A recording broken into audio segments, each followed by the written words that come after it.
List to sales price ratios have dropped below 100% for the first time since last March. You're definitely going to want to watch this one.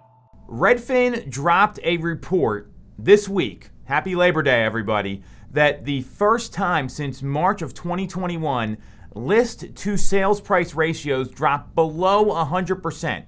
So that's what they're asking for the home and what they actually sell the home for from the initial time it gets marketed. So for the first time nationally in, 15, 16 months, we've seen this number drop below 100%.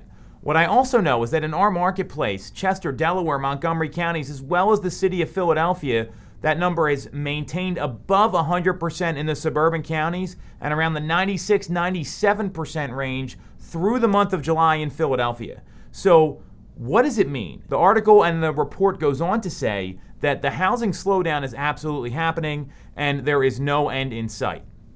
So here's what I know, and I want to give some additional statistics here because these headlines can be a little juicy. This is relevant for a lot of sellers and buyers that you don't have to bid above the asking price anymore to get the house. We've seen this locally here with a lot of homes we've sold over the past 60, 90 days. What we know about inventory right now is that it is 43.8% less than the historic levels before the pandemic. So we're still seeing a shortage of homes staying on the market. We have seen time on market rise.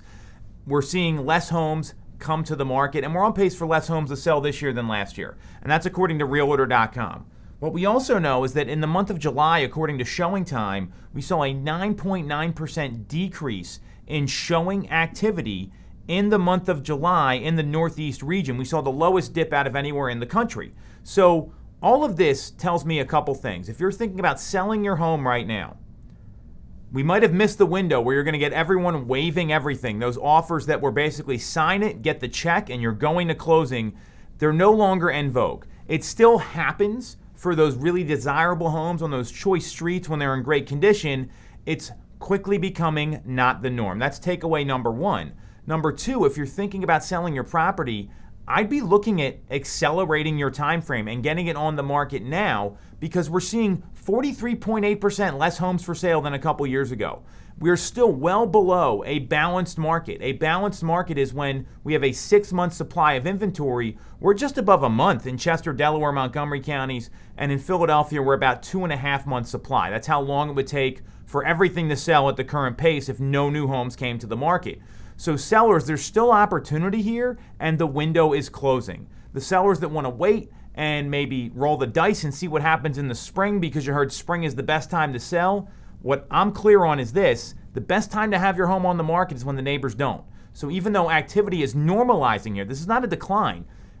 2020, 2021, and the first half of this year, they were unsustainable. It was not going to continue at that pace forever. Any economist out there would tell you the same thing. This is a normalization of the market, and now we're seeing some data around that, and I would argue that normalization really started right around the end of June. If you're thinking about buying a home and you've been on the fence, well, there now may be an opportunity for you to think about homes overnight. Yes, overnight. Sounds crazy. You have some time to consider if you want to make an offer.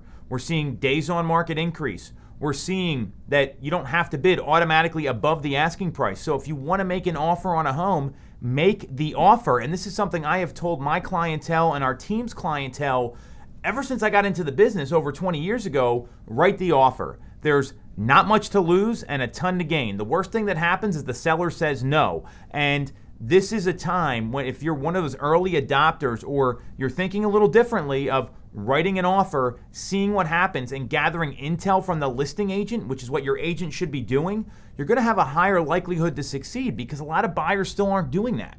So there's still opportunity in the market for sellers. The window is clearly closing for those all cash, non-contingent, above asking price sales. And for buyers, I'm clear you're going to be a little pleasantly surprised here of what happens in the fall market as we get into September, October, November with more choices, more time to make decisions, and the ability to make an offer. That's what this data tells me, and obviously for your situation, make sure you get professional advice.